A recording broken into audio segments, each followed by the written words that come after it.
So we'd like to look at the Ndebele state initially under Mzilikazi, because according to a couple of the historical sources that we have, Mzilikazi was the founder of the of the state. So I know I will never do everything at once, but as of today, we are supposed to look at to trace the origins of the Ndebele state, how and when it started to develop, and also to explain why Mzilikas abandoned several settlements in Nguniland. Later on, we must discuss the political organization of the Ndebele state and why Mzilika's rule was a protracted one. You can as well talk about their relationship between the Shona and the Ndebele when the Shona settled. When the Ndebele settled in Zimbabwe, in the western part of Zimbabwe, which is mainly present-day Bulawayo. Right. So, the Ndebele state was an offspring of the Mufekani, like the rise and expansion of the Zulu nation under Chaka's leadership during the 19th century was followed by widespread war and general disturbances in Nguniland.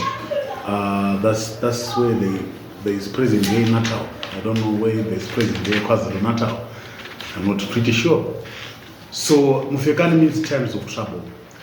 These times of great trouble are remembered in Nguni history as the Mufekani, which literally means the time of crushing, the time of grinding. So the point of interest here is it's not mainly about the Mufekani itself, but the emergence of states as a result of the Mufekani. One of the effects of the Mufekani was the emergence of state, the rise of state. So the Ndebele state becomes an offspring or a result of the Mufekani. So, so some of the chiefdoms were transferred into larger kingdoms, especially the Ndwandwe under Zwide and the Mtetwa led by Dingiswayo. And according to historian, the Phimist and Proctor in 1991, by about 1819, these kingdoms had been destroyed and their populations were either scattered or incorporated into the Zulu under Chaka. So several Nguni groups led by army generals like Mzilikazi, Zonyenda, Basabetwana, Soshangane, Ngaba, they fled the Nguniland, heading north. Like when you're in South Africa, Zimbabwe is on the northern side. So they like incorporated the Zulu military tactics.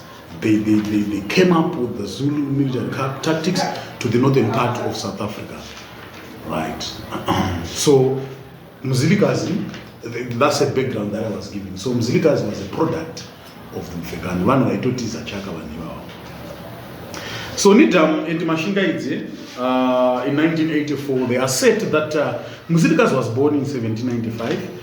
And he was a son of Nompetu, the daughter of Zwide, and Machobane, a Kumalo chief.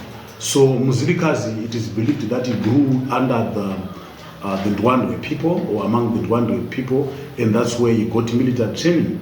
By then, the Kumalo were living in the Ngoche district, and they were like sandwiched, or they were surrounded by the Ndwandwe on one hand, and the Mtetwa of Dingiswayo on the other hand. So the Kumalo were under Machobane. Machobane is believed to be the father of Of Mzilikazi. But he submitted first to Zwide on marital grounds. So Machobane was later on executed by Zwide on allegations of betrayal and disloyalty, as well as spying for Dingiswayo. So Zwide, Ndopaka Vaita installed Mzilikazi as the leader of the Kumalo. So when Zwide and one we were run over by Chaka in about 1818, Mzilikazi transferred his allegiance to the Zulu kingdom. So it's like Mzilikazi akabatanga ushandira Chaka. He was Chaka's military commander. Bozja pari kuzofoma Ndebele state achuya kuno. He was running away from Chaka. Bozi anga atumwa let us see about it. So, like Mzilikazi was allowed by Chaka. Most historical sources says that Chaka loved Mzilikazi so much. He was even allowed to rule his own territory and have his own regiments. That's how much he loved and trusted him. So, according to Tindau, Mzilikazi and Chaka coexisted peacefully until 1820 when Mzilikazi led a successful raiding expedition against the Basuto. So Chaka sent Mzilikazi to raid, but Mzilikazi did not return with the what? With the proceeds from the raid. As was expected, Mzilikazi was expected to surrender the war booty to Chaka, who had to send him to drive away the Soto. In return, Chaka would generously reward Mzilikazi for a successful expedition. That was the deal. So Mzilikazi was sent by Chaka to raid, and the proceeds of the raids, they were supposed to be received by Chaka initially. Then he would share or give some of the cattle and the stuff to Mzilikazi. But Mzilikazi akabaita greedy ndizo, according to these sources, then vaatanga utiza. And Mzilikazi defied Chaka's orders by not handing over the captured cattle to the Zulu king. To make matters worse, Mzilikazi humiliated and ill-treated the messenger sent by Chaka to plead with him to surrender the captured cattle to surrender the captured cattle to the king. It is believed that the cattle were of a high breed. Yeah, they were like a special type of cattle. So Chaka really wanted those cattle, and Mzilikazi was like, no, I was the one who went to raid. I'm not going to give you anything. So batanga udini Chaka akatongotumira vanhu kuti endai munodini mumbonobata ngoma nayo, but unfortunately Mzilikazi couldn't listen to all that. So Chaka saw it as an open rebellion, like he saw it as someone who is rebelled, munatopanduka chaichai. So according to K. Muri, observed that Mzilikazi was equally as dishonest and unreliable as his father Machobani, because his father was unreliable to his father-in-law Zwide. And Mzilikazi proved the same to the King Chaka. So therefore, Papa took a military action. And what happened? A regiment was sent to punish Mzilikazi in 1821. So the Kumalo were thoroughly beaten at the Battle of Ntumbane Hills in Zululand. Mzilikazi gathered this small band of survivors and very little livestock and began long heading what? North. So Mzilikazi's northwards march can be easily understood here, like the Mzilikazi's journey from 1820 to 1837. It's quite important for us to understand that he was quite a strong man. So in the year 1822 to 1823, when he was running away from Chaka, he reached a place called Ekupumeleni. Ekupumeleni means a resting place. And at that resting place, he clashed with the Soto and Pedi. So he had to abandon that place. Why? Analytically, it was not only a resting place. Mzilikazi never intended to make it a permanent place. And it was too close to Zululand. And the Chaka was determined to punish the Ndebele. So it's called Ekupumeleni. Ekupumeleni means a resting place. He was never going to stay there for so long. It was too close to Zululand. And the Pedi consistently raided the Ndebele for cattle. So grazing land was not enough for Ndebele cattle. So they had to move, to run away. And in 1826, they reached Umhlahlandela. And initially, when we mentioned about Ekupumeleni, they were only attacked by the Soto and the Pedi. But at Umhlahlandela, they were attacked by the Kora, the Tswana, the Grikua, the Khoisan, the Boers, and the Rolong. So it was also too close to Zululand, now under Dingane, and was as determined as Chaka to punish Mzilikazi. So I think Chaka, before he died, he even told his successors, or he told everyone that he never get tired of pursuing Mzilikazi, because around 1826, Chaka was no longer the leader of the Zulu state. He was succeeded by Dingane, and Dingane was so determined to punish what? Mzilikazi. Yes. So the Ndebele were surrounded by the hostile groups of Kora, Khoisan, and the Grikuas who were a threat. And Umhlahlandela was attacked by combined forces of Grikuas and the Rolong. So he had to run away from this Umhlahlandela. Then they reached what? Mosega. That was in 1832. In Mosega, they were attacked by the Uruche, the Tlokwa, the Kora, the Rolong, the Grikuas, the Tswana, and the Boers. So even the Grikua and the Tswana army attacked the Mzilikazi's capital. In 1834, the Kora and the Grikua attacked the Ndebele at Mariko.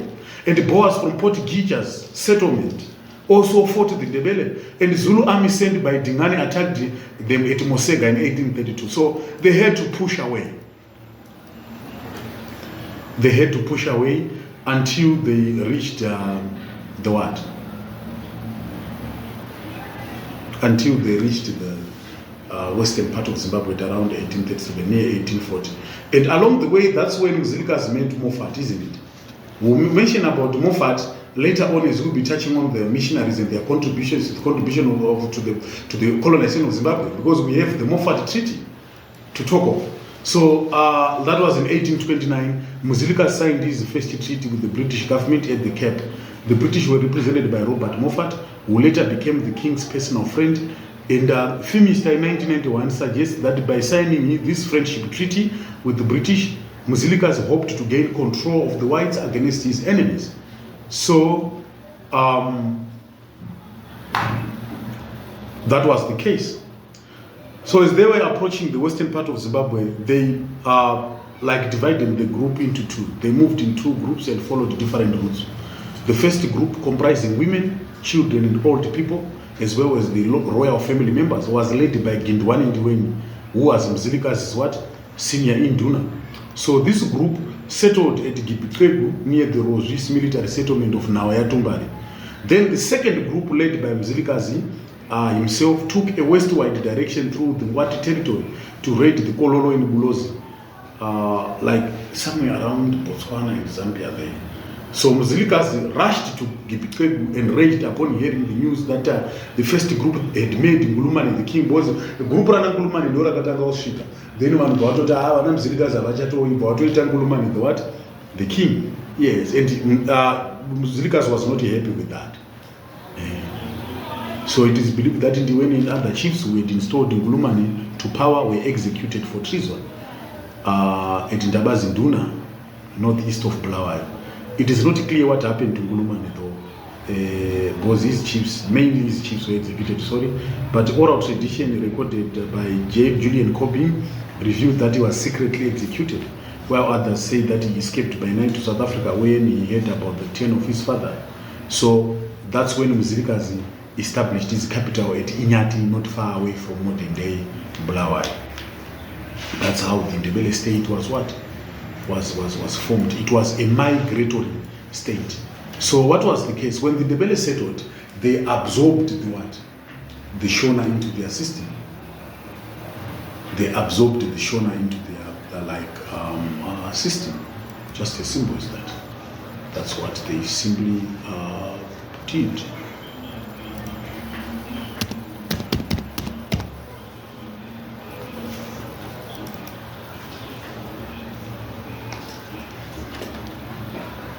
So let us continue a bit. Now we've established the Ndebele state, right?